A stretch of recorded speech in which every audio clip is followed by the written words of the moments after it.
things that aren't ideal. We've talked about this with the good doctor, Dr. John Braccio, before. In marriages, when they say a good marriage is made in heaven, well, maybe, but it's also made here on terra firma. It takes a lot of work, and if you have a good one, when there's bumps in the road, you try to keep things together. What about when those bumps are just about insurmountable?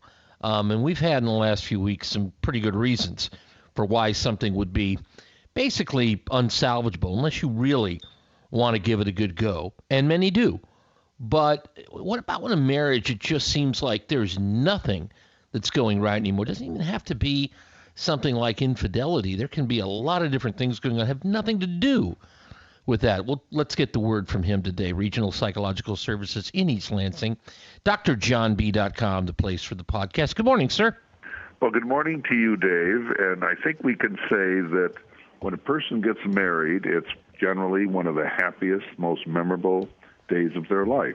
Unfortunately, a number of these relationships really sour over the years. They don't always end in divorce, but they can end in really being unhappy living together. And this can happen for a lot of reasons, and not the extreme reasons of the extramarital affairs, physical abuse, child abuse, things of that type. No, they're just kind of the things that seep in over a period of years as people are together, ranging from apathy to really even hatred. But in the middle of those, it can be a lack of respect, a lack of appreciation, lack of intimacy. Can be always annoyed at the other person, constant arguing, bickering, fault-finding. And turns out the relationship can be toxic to the emotional well-being of the person. There can be intimidation. There can be fear. People can stay together over religious beliefs opposed to divorce, that marriage is seen as a sacred bond vowed before God. Differing religious views, future goals have changed, and they're just not compatible at the present. Fear of what could happen after a divorce, a person's fearful of leaving. Financial concerns after a divorce, if this were to occur. The impact of a divorce on children, child custody concerns, overall family relations. And when you put all these together, then you're not connected. And also there can be substance abuse, there can be how to manage your money. Then you can have feelings of guilt and shame if the marriage fails. So I've given a list, a number of reasons here, but these are all real. These are reasons when they weigh on the person, they can take a tremendous toll. And people even they get used to each other. They just live together, but there's no real fire. There's no energy. There's no love. And when this happens, it's very, very difficult for the person who's unhappy. They can be both within the marriage. But these marriages sometimes go on permanently. They never really end, and they never change. They never really get better. So it's really a very unfortunate, often very unhappy life for the spouses. Of course, this can spill over into the raising of the children. And you've seen this before. I know you have, and I've known people like this that have been married, like one couple, for more than 50 years, and you're like with their family, this is exciting. You're going to have a party. It's going to be at the, at the whatever hall, and and they're kind of like about it, and you just get the impression they're not happy, and you get that phrase, they're a real grumpy old happy married couple. But sometimes that's true. I mean, you don't want it to be, but sometimes it's just a matter of, after all so many years, a matter of habit, isn't it, Doc? Well, it really is, and people just get used to each other, and this isn't always good, the way they get used to each other. It's the bickering, arguing couple that we see all the time. You can be in a grocery store, you can be having coffee, it can be your own relatives, it can be friends, and they're really pretty cutting and fault-finding, and you just say to yourself, my oh my. Sometimes people will say, well, that's just the way they are, and they've got used to it, but if you really get to know them, they don't like that. It just is... It's a touche, it just happens in the relationship. Probably more common is the fear of being alone, the fear of financial loss, of not knowing how to get by, the fear it could be child custody. Some of these are big issues, and they're not easy to just say, oh, well, and this can keep people together in situations that really unhappy, and one or both are not willing to work on. And when that happens, you can imagine the catastrophe of what's going on. And then you have another thing, too. Sometimes the blow-up of telling the truth, and I mean about anything, like you forgot to get the milk, rather than just say you forgot to get the milk, you end up arguing about you didn't tell me to get the milk. So anything can lead to a fight and an argument. The person things feels that seem utterly trivial that can spark into things that are beyond trivial. I mean, it can make for a major problem just because it's happening all the time, and yet the things you would consider not to be important, and suddenly to that couple, maybe that bickering and that arguing point is very important. It doesn't make any sense to anybody else looking out from the outside in.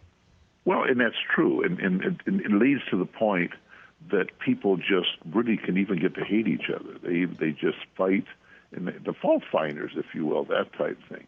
Or one person will say, you forgot to close the garage. Say, oh, aren't you perfect? You forgot to open the window. I mean, then you start, when you unravel the argument that they had, you find out it related to something completely very trivial at the beginning, but then each got their bag of, angry points and started throwing them as bombs at the other one. And before you know it, it's a totally destructive relationship. Some people really are incapable of really communicating. They live together. They may even have signs of peace and retreat on given days, but as a whole, there's just unhappiness. And I hate to see it.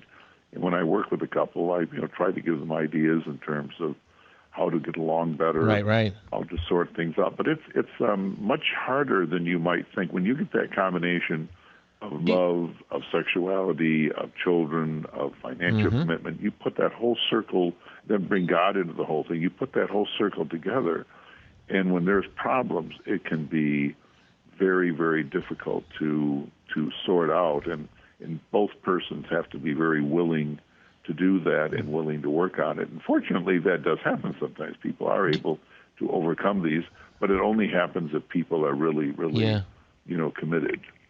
Doc, did you ever try to take them back to what got them together and connected in the first place, if indeed it was a series of things that, were positive and that they can relate, and even though maybe they haven't happened a lot in recent years, you can somehow reconnect and fire that spark again?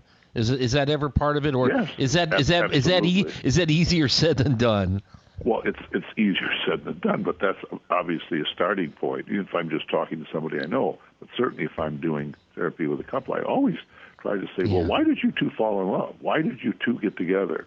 What were those golden days like? And it's funny because often they can talk about that with always the caveat, well, it's certainly not that way now. And just say, well, let's not deal with now. Let's look at what was and how this happened and how you can get to the point you can work on it.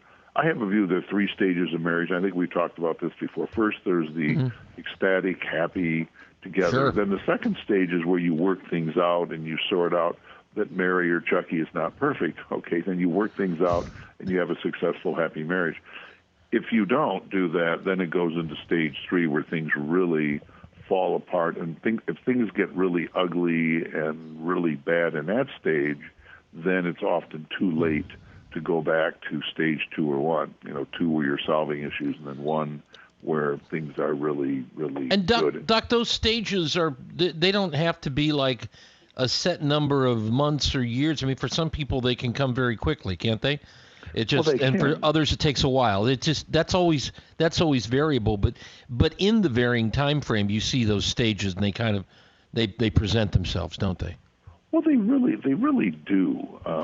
Living a lifetime with somebody, as you and I know, it does require you sort things out, you change, you try to grow together, you try to have common friends. That doesn't mean you can't have some individual friends and groups. Yeah. But as a whole, you're building a life together. And then when you add children, that adds a lot of stress too, particularly when you get 2 parents that completely see parenting, in a different way. So overall, marriage really is a wonderful institution, but it's also a horrible one if people don't get along. And then when I mentioned right off the bat, the lack of respect, lack of appreciation, lack of intimacy, you get those 3 together, and then it's hard to bring them back, because if you've been behaving in a certain way, doing certain things that really aren't fair, that you're kind of overdoing in the house, when you try to set things into a 50-50, the other person gets angry. Well, you've always done that. Well, that's not a good reason. Then you have to be willing to sit down, talk about setting things up, because that can lead to resentment, and resentment can lead to anger, and anger. You know the routine. The statements that are absolutes, they don't give you anywhere. There's nowhere to retreat to. There's nowhere to say, here's common ground. It's all or nothing. Like you like to say, it's Caesar or nothing. Yeah. But in a marriage, you don't always. If you think it's Caesar or nothing, you're going to have a problem in a marriage. That is true, and of course the meaning Caesar, of course, was Caesar. So if you want to play Caesar, you better not do it in a marriage. No, it's not going to work. It's not going to work with a marriage. And I know that we don't want people, when they grab this podcast, don't edit. When the doc said marriage is a wonderful institution, but it's also a horrible one, remember, he followed up with more after that to qualify that. Yes.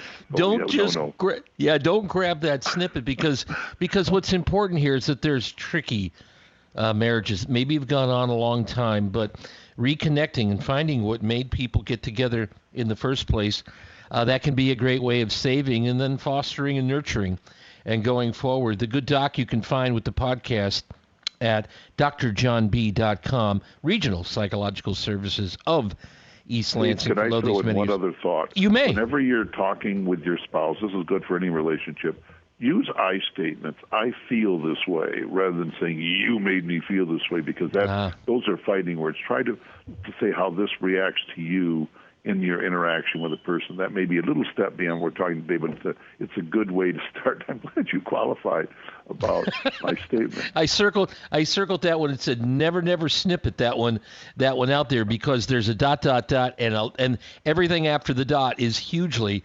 important. Always good to talk to you, my friend, as we get started here on a short week and summer kicks off.